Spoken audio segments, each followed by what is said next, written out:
Hello，各位大家好，我是上班目标上各位赚钱的时候多赚一点，亏钱的时候少亏点。然后今天我们来聊一下比特币的盘面啊。然后这个是我群里的收益率分享啊，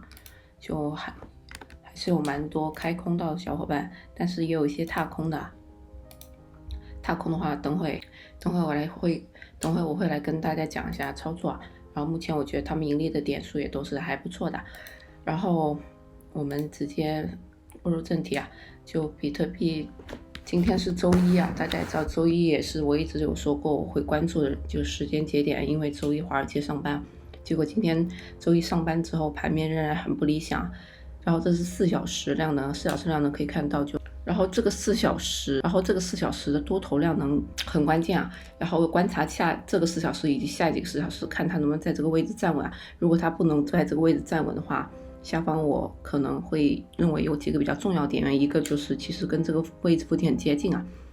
然后我们把通道拉长的话，也可以看到这个点位也就是38000附近啊，区间震荡过很多次啊，已经有很多个4小时都触碰到过。然后再往下看的话，就是37000这个位置啊，37000也就是37000这个位置就是前几个有拐头趋势量能然后在的位置啊，可以看到也有很多个啊。然后再往下看的话，就是33000附近啊，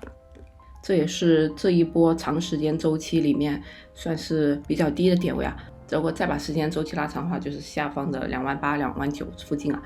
但是28000、29000那个目前离我们比较遥远，所以我们只要关注这3个量能就可以，然后可以截图保存，就是38200附近，然后37000，还有33500附近啊。然后我们切换一下日线级别啊，从日线级别来看，比特币已经是连续跌了很多天了。然后从下方的空头信号来看，就是我一直有说过，就是一个空头或者一个多头信号，它能够长时间去主导一个长时间周期的走势啊。然后再切换一下周线。如果是看周线的话，周线是已成4周下跌了，切换月线的话就是已成1个月下跌。然后今天已经是4月18号了，就是距离收周线也就只有1个多星期的时间啊。所以我目前再结合下方的空头量能，我认为本月的行情不会是太好的。要结合4小时量来看，这个4小时非常之关键啊。如果它能够站稳不好，然后它就可能会形成一个扭头的拐头趋势啊。下方想再介入多单的小伙伴，我认为你一定要结合盘面和量能啊，就这3个点位都是你值得关注或者说可以尝试介入多单的点，但一定要开单的时候去结合下方量能和实际情况，因为盘面分析它是有延后和滞后性的，所以你一定要自己结合实际情况去考虑开不开单啊。就这3个点位。然后我们来看一下以太坊，然后以太坊的走势跟大盘也是很像，我一直都说过，他们在熊市，他们的跌法和涨法其实都是大同小异的，但是以太它可能会更偏猴子多一点，所以以太的止损相较于大盘的3个点，以太止损我可能会放到4到6个点左右啊。然后我认为以太的话，0.382这个位置也是比较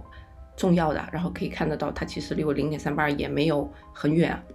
如果它能够在0.382站稳的话，我会认为后几天的行情会围绕着这个大幅度的通道去进行啊，就是0.382到0.5。但如果它在这个位置没有站稳的话，我会认为有几个重要点位，一个就是2500附近啊，2500附近也是可以看到这几个，